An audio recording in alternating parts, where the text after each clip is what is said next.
This is The Scoop for Monday. I'm Megan Bowman with the WMNF News headlines. Early voting across Tampa Bay is finished and Election Day is tomorrow. And for some people, emotions are at an all-time high. I spoke with the Crisis Center of Tampa Bay's Chief Operating Officer, Katie Androff, last week about how people can cope with election anxiety. Why do you think this election maybe is causing that divisiveness and anxiety? Well, I think certainly this is the third really contentious election. So this is not the first time we're experiencing this, and there have been polarizing candidates.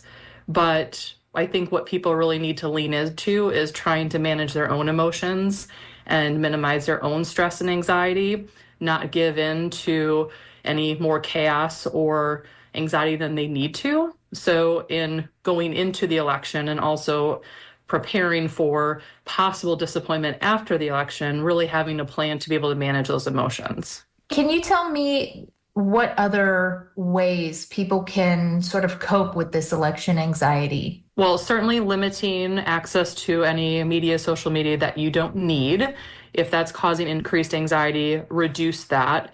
If there are individuals in your life who are a positive influence and improve your mental health, certainly lean into that and talk about your feelings with those positive individuals.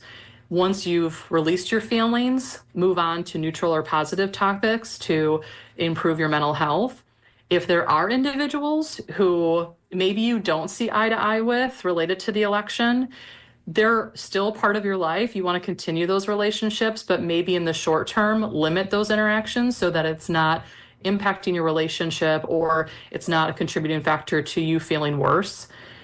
And of course, day to day, we all experience stress. We all have to have coping strategies for responding to those emotions. So lean into what helps with managing your stress, whether that's exercising, cooking a nice dinner, enjoying time with your kids, reading a book, doing art, whatever you find reduces your stress, that's going to be a positive way to manage your feelings. If passed, Amendment 4 would enshrine abortion protections in the Florida Constitution. WMNF's Chris Young reports one survey found many Catholic voters support the referendum, which is contrary to church leadership. Analysis from Catholics for Choice in Mi Vecino showed 62% of Catholic voters saying they support Amendment 4, including 65% of Hispanic Catholic Republicans in Miami-Dade County. Devin Murphy-Anderson is the CEO of Mi Vecino. We've been on the ground now for a year and a half for Amendment 4, and a lot of attitudes and awareness has shifted in that time period.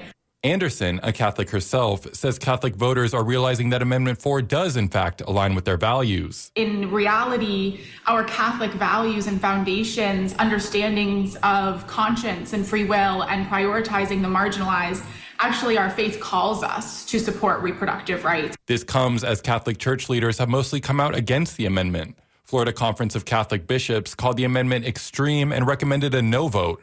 Aaron DiPietro is the Legislative Affairs Director for Florida Family Voice, an organization against the amendment. Marginalized people are not protected by a lack of definitions, by medical doctors being removed out of the equation, by parental rights and parental consent being gutted, and by taxpayer dollars being spent on elective abortions. Governor Ron DeSantis has used taxpayer dollars to try to defeat Amendment 4. The amendment needs approval from 60% of voters to pass.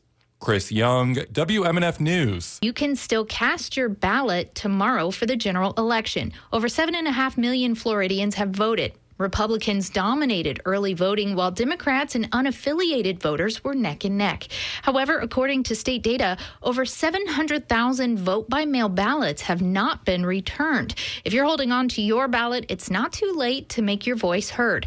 Drop it off tomorrow by 7 p.m. at your local supervisor of elections office. And if you're unsure who or what to vote for, visit WMNF.org to see our voter guide.